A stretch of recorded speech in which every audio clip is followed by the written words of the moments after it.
Good afternoon, everybody.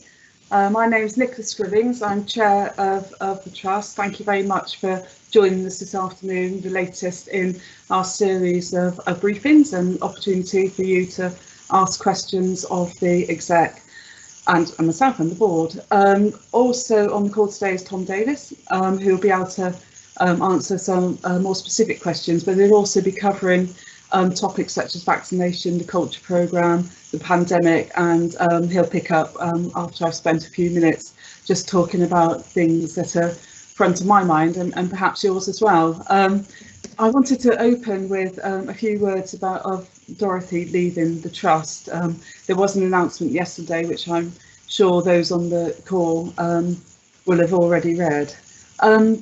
I want to say a few words about Dorothy leaving. She joined in, I think, November 2018, before I joined a year later.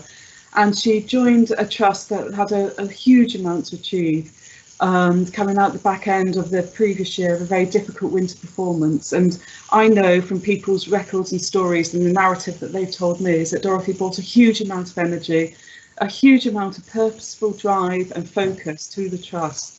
And particularly around things such as engaging with others, being very visible throughout the trust, talking to others about what she wanted to achieve and what ambition she had for the trust. And certainly when I joined over a year ago, and we went quite quickly into the pandemic in March, as you'll know, Dorothy led from the front during the pandemic and created a really focused response to some very difficult challenges. And all the groundwork and expertise that she brought to the team and leadership of the team has meant that we're now able to also deliver against the third wave of the pandemic in very difficult times, in fact in many ways much more difficult than the first time, and that's because of the excellent planning and the excellent teamwork that's in place. So it is with great sadness that due to ill health we announced yesterday that Dorothy took the decision to step down, but we fully recognise her decision to do that. But I did want to acknowledge that she leaves the trust in a much better place than when she started. You know, we're in a situation now that we're very much in control in a very difficult operational situation. We don't have any vacancies, so we know that we have the right resource and the right people to be able to deliver excellent patient care. We've had a huge amount of investment in our fleet and our estate, and our digital programme is really going forward with leaps and bounds.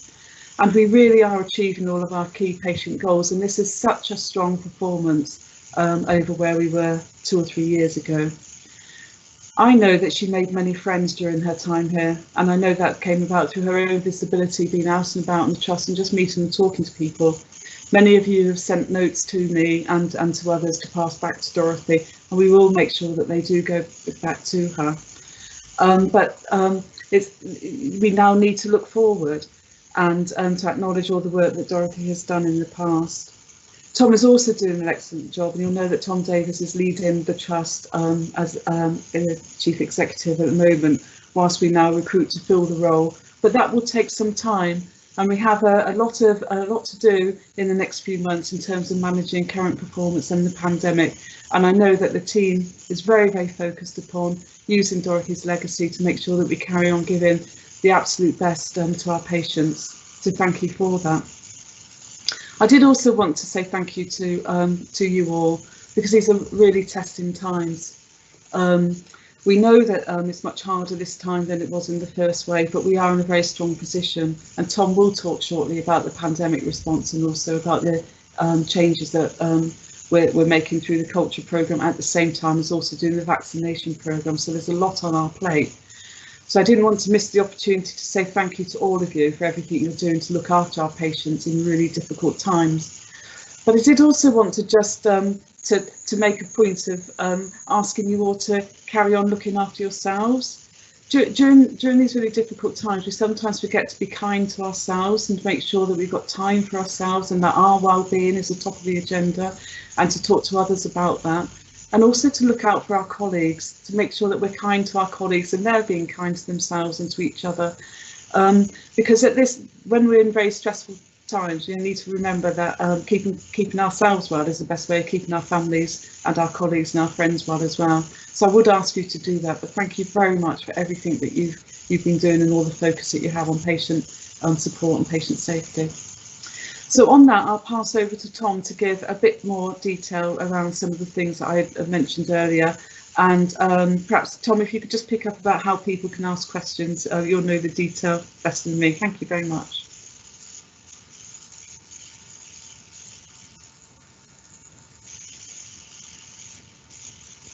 Thank you, Nicola, and good afternoon, everyone. My name is Tom Davis. I'm the Acting Chief Executive, and it's a great pleasure again to be speaking to you on one of these exec Q&A sessions.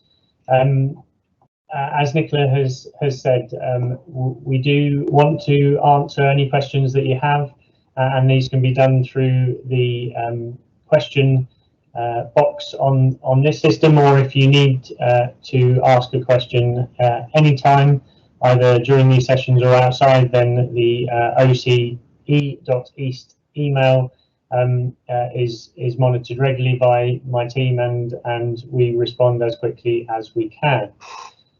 I think just on a personal note, I just wanted to personally thank Dorothy for the leadership that she gave the organisation in the time that she was with us. I was very privileged to work on a daily basis very closely with Dorothy, and I can absolutely with confidence say that the reason the organisation has continued to perform so soundly during these very challenging times of the pandemic, especially in the last 6 weeks, it is testament to Dorothy's leadership and the work she did through the teams around her to make significant improvements to how this organisation prepares itself and responds to the challenges within the system. I again would like to wish Dorothy a speedy recovery and thank her for all the support she's given me personally, but also I know my exec director colleagues and the wider teams will also want me to share that message. So picking up on some of the other key areas of the organisation's work at the moment, I think one of the biggest topics nationally, but also in any healthcare organisation at the moment, is COVID vaccinations. I'm really pleased to say that over 50% of our staff and volunteers have already had access to the first vaccination, and we are on track to have enough vaccinations and appointment time to complete the entire vaccination of the staff and volunteers by the end of January. What's really important, please, is that you use all available resources for both booking in and having a vaccination. So there are internal clinics, but there are also clinics that we have access to within the system. So at the acute trusts and in certain areas through the mass vaccination sites and the primary care network sites. All the details for booking in are on Need to Know, and like I say, 50% is a fantastic achievement within a short period of time, but the ambition is to have vaccinated or offered a vaccine to everyone that chooses to have it before the end of January.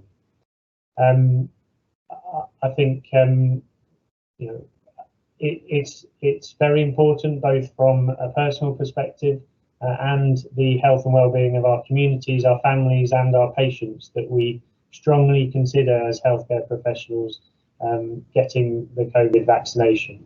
Whilst it absolutely quite rightly is not mandated as with the flu vaccine, I think the figures and the data speaks for itself as to the need both on a national perspective and a personal perspective to take up that opportunity.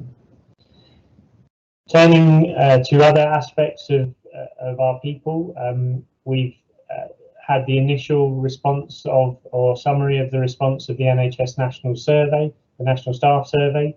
I think it's fair that this reflects and reinforces some of the challenges and the responses that have come through the other recent surveys, both the CQC survey report and our own sexual harassment survey.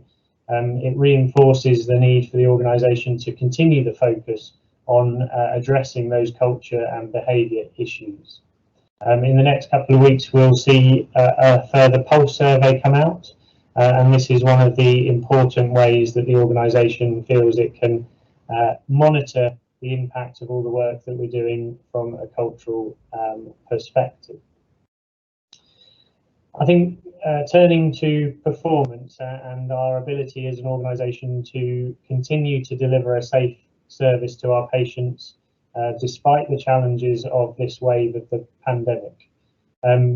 We have been maintaining a safe service, and I think that is absolute testament to hard work that's going on at every single level of the organisation.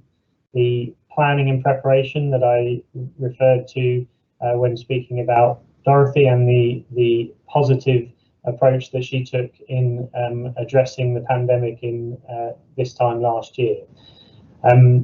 We have remarkably managed to maintain our resource on the front line to support patient care, and that's no mean feat compared to the challenges that other organisations have experienced through COVID absences, as well as the impact of the winter sickness as well. And this is testament to the preparation and planning of the teams, but also to the ongoing focus that everyone in the organisation has to their own well-being and safety and their colleagues' well-being and safety. And there's some really positive work in response to the health and safety executive concerns that were raised before Christmas in ensuring that our COVID secure measures are right and that our compliance with PPE and other COVID preventative measures are all in place. So a big thank you to everyone who's playing a part in that ability for this organisation to both perform for our own patients, but also to support other areas of the health and social system that may be struggling, and understandably so, but we continue to support those areas. We are seeing extra capacity through our contingency planning, and you will be working alongside colleagues from fire and rescue, from the police, from other areas of health and social care, as well as in the near future, the military. All of these are pre-planned contingency planning, and really necessary to maintain that ability to provide a safe service. Absolutely recognise the impact that has on colleagues who may feel understandably challenged in having to change the way of working, but again, a great credit to people who have done so in a professional and quietly unassuming way for the benefit of your patients. Over the next week on Need to Know, we'll also see a kind of request for support staff to come forward with any additional skills that they believe they have to support the operational delivery of the organisation. So far, we've had 150 responses where people have come forward with skills that may support, for example, C1 driving licence, which will enable support staff where able, because again, our support services are doing a fantastic job at keeping this organisation moving, and so we do need to balance the capacity within those groups. However, we've got further people coming forward where we can provide further contingency if we need it. I think we are seeing a slowing down of the rates of infection across the east of England, and that means that these contingency plans are important, but hopefully part of the approach of prepare for the worst and hope for the best. And whilst it's important that we continue with the preparation, we're hopeful with the figures that we're seeing that we can continue to support our patient need without having to reach the end of our contingency plans. And just finally, before I open up to questions, we continue with our CQC and regulatory progress. and responses to both the HSE and CQC are ongoing. As you can hopefully see on the screen, this is our most up-to-date now CQC update that will go on to need to know if it's not already there.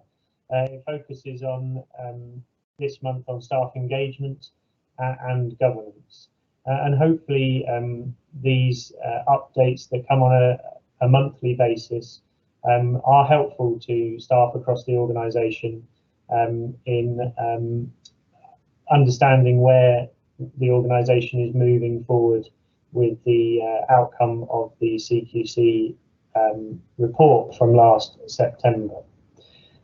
So feedback as ever is really welcome, and if there's too little or too much, or you'd like to see a different way of presenting the information, then please do feed that back. I think as an organisation we are building on the learning approach of patient safety and spreading that across the organisation, so that we are not only learning when it comes to direct patient safety care, but learning as an organisation through the same open and listening approach.